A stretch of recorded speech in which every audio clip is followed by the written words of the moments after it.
It would be my pleasure to welcome our guest of honor, Mr. Ramesh Srinivas. Mr. Ramesh is an alumnus of IIT Madras and IIM Ahmedabad.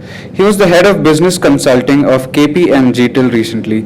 He is now a co-founder of a startup in enterprise gamification. He is keenly interested in social causes and is on the steering committee of IIMPACT, popularly known as Impact. It's an NGO created by IIM Ahmedabad alumni for the education of girl children in rural India. He is also a visiting faculty in management institutes where he handles courses on consulting skills. It's an honor to have you with us today, sir. I would invite Mr. Ramesh Srinivas to address the gathering. Distinguished guests on the podium, faculty and dear friends, it's a sentimental day for me. 14 years ago, like Professor Sadagopan said, I came in here and it so happened that I hired, I think, the first student of the first batch, and I was given a t-shirt and garlanded in the auditorium in ITPL by Professor Sadagopan. But having said that, I have a confession to make. Even in those days, you couldn't say no to Professor Sadagopan. So when he called the consulting company I worked with and said, you know, we have a batch that's just coming out and it's a fresh institute, first batch, we'd like you to come and hire our students. Our company couldn't say no, and it was a multinational consulting company, and we had our rules there, right? That says we have selected campuses we can hire from, certain quota of number of students you can take at any given time, and we had finished our recruitment, and IIIT-B, being its first year, wasn't on the selected list of campuses. So I was sent here, and that really is the confession. I was sent to ITPL to say, conduct the interview. I mean, it's a bit of a courtesy, and come back. So I did come there and met Professor Sadagopan and met the students, and I believe some of them may even be here today. And what really struck me on that day was the ambition of Professor Sadagopan, the hunger displayed by all the students that were there, that I interviewed at least on that particular day, the sheer enthusiasm, quality of the students who came forward. And to be honest, I couldn't resist. I mean, we had our rules, we had everything else. At the end of the interview session, Professor Sadagopan said, you know, would you like to select someone? And I just couldn't resist. Given a chance, I'd have selected 4 or 5, but I'd have lost my job. So I did select one. And I think it's those qualities of ambition, of hunger, of wanting to build something new that I was deeply impressed by, that has resulted in this 15 years later.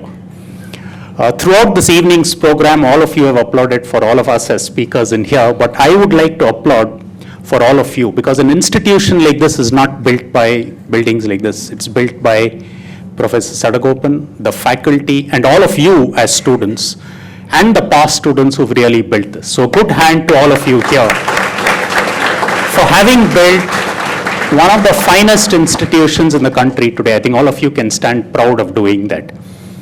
A long time ago, one of my bosses told me that when you join a company, your ambition should be to leave it better than you found it.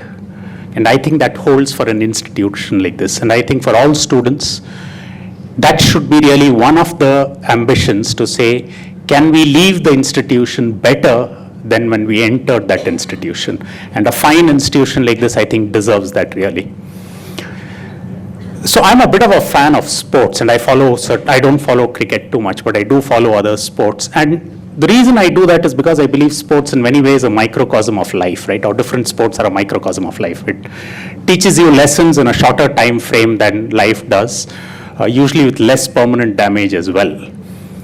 And my first impressions of Professor Sadagopan, your faculty, many of whom may still be around, and the students of that time, some of whom I think are here in the audience today, the ones of ambition, ones of belief in yourself, saying I can do it, and the ones of, more importantly in those days, saying, you know, we can create something new and we can do it our own way. We don't need to rely on the way others have done it.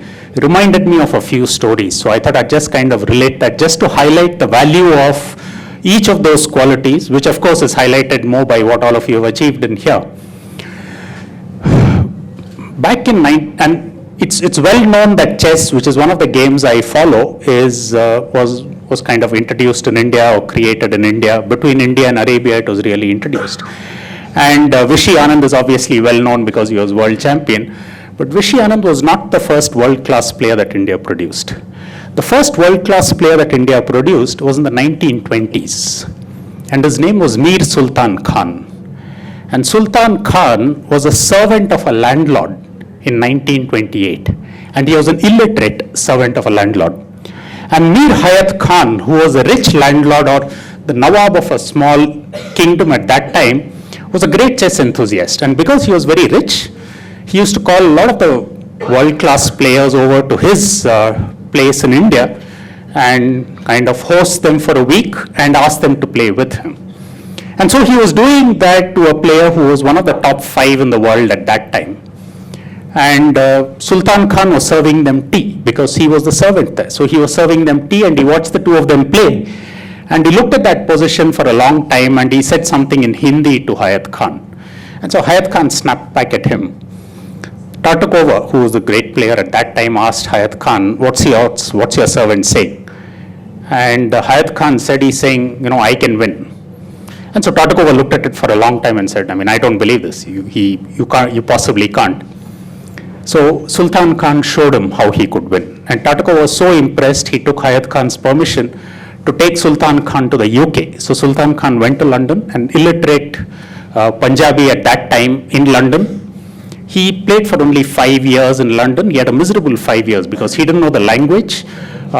Even now in chess, you have to write down your moves. He had to write it in Hindi because he didn't know English. He had never seen a English notation or books or openings in his life.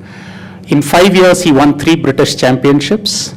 He beat the former world chess champion. He drew the current world chess champion and was in the top 10 in the world at that time. All because he didn't know it was impossible. He had belief in himself. He thought he could be good, and he went there. 5 years later, he was tired, 1934. He was tired of life in the UK. Hayat Khan was also jealous of his success. He pulled him back to Punjab, and he passed away in 1951, and he never played a game again in his life, an international game in his life. He was the first world-class player that we had. Pretty much a repeat thing happened with Anand. Back in 1990, when Anand became the world junior champion, Kasparov was interviewed by Shekhar Gupta. That I think is there even on the net today. Or Shekhar Gupta talks about it. And when Shekhar Gupta interviewed Kasparov, he asked him, do you know about India? And that was still the Soviet Union days, or just the aftermath of Soviet Union. And Kasparov said, I've heard a little bit. And Shekhar Gupta said, we have a very good youngster, kid coming up called Anand. And Kasparov, world chess champion at that time, was very dismissive. He said, I've seen his games. We've analyzed him. He was in the top, 80th or 90th in the world. I don't think he'll go much further, is what he said. Okay, Anand believed in himself. He didn't have the backing of a large Soviet establishment, and he became world champion 10 years later. So that really is the power of believing in yourself and saying, I can do it. The other example, and I think that's also epitomized by the way IIIT-B has grown over the years, is to say we can do it our own way. We don't need to follow what everybody else has done. And I think it was highlighted here as saying it's a shining and one of the first examples of public-private partnership that worked, right? And worked very, very well. Back in the 1952 Helsinki Olympics, there was a runner called Emil Zatopek, right? He won the 5,000 meter gold and he won the 10,000 meter gold. And he had time to spare because those two events were at the beginning of the Olympics. He had nothing else to do for the rest of the Olympics. And in those days, you could kind of put your name in and qualify. And anyway, he was a world-class runner. So the marathon was to be held, which is 42 kilometers, right? He's done only 10. Marathon was to be held. And he was curious. So he said, look, I love running anyway, so why don't I take part in the marathon? And he put his name in and he got accepted in the marathon. The only problem was he had no idea at what pace to run, right? He's never run that distance in his life. He had no idea what to do. So he decided to come out with a very clever strategy. He said, look, Jim Peters, who's the world champion, is also running. I'll just run with Jim Peters all along because I'll just follow what he does. He can't possibly be wrong. So he started off and he ran with Jim Peters.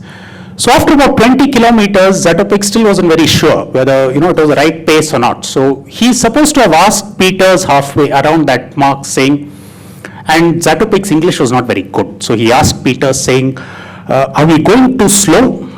So are we going too fast? He asked him.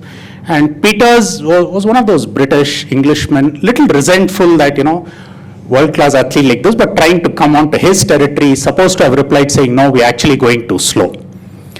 So Zatopek replied saying, oh, okay, we go faster, yes. And he picked up speed a little bit. 7 kilometers later, Jim Peters dropped out of exhaustion, and Zatopek went on to win the gold in that Olympic. Right? All because he didn't know what was the given thing to do, right? He decided to do it his own way. An even more remarkable example, and it was kind of referred to in terms of age, was in the 70s and 80s, there would be an ultra marathon held in Australia, 875 kilometers, Sydney to Melbourne. So the top athletes would come in and do that, typically be done over a 5-day period, because usually they'd run 18 hours, sleep for 6, run the next 18, and so on in about 5 days. And all these top athletes had a large crew with them to help them, because 875 is a reasonable distance to kind of cover at one shot. And there was a 61-year-old farmer who walked in, and everyone expected him to be a crew member. He said, no, I'm participating, and he took a bib for himself.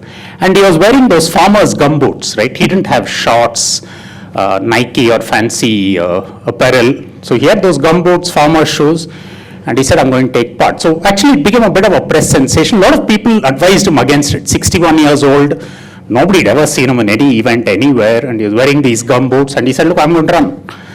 So at the end of the first day, when most of the other teams had finished, he was way behind everyone else. So one of the crew members went up and said, listen, what happens is usually, people run for 15, 16, 17 hours, and then they take a nap, so they're fresh the next day. He said, oh, I didn't know that, I'll continue anyway. So he continued. He didn't sleep night 1. He didn't sleep night 2 either, because what he said was on his sheep farm, he was used to kind of rounding up his sheep over a 2-3 day period, and he believed this was not very different, except that it was organized and on the road and not on his sheep farm. He won with 10 hours to spare, and he became a legend. Cliff Young is his name. Most interestingly, the prize money was $10,000. And Cliff Young, a farmer, didn't know there was a prize money. So he donated his prize money to charity immediately and said, I didn't come here for the money. I just came here to have a good time, right? So I think the lesson in here is it's possible to be different. All of you have shown that. I do wish each one of you all the very best in your careers, endeavors, whatever else whichever area each one of you really wants to go to. Wish you all the best. For me, at least, it's a privilege to come back in here 14 years later. So thanks a lot, Professor Sadagopan. And I'm delighted to see what I thought was a seed at that time grow into the fine, upstanding tree that it is today. And I do hope that this grows well beyond this, leads to many more trees. It's a fine institution all of you are part of, and you should be proud of it. Thanks so much. Thank you, sir.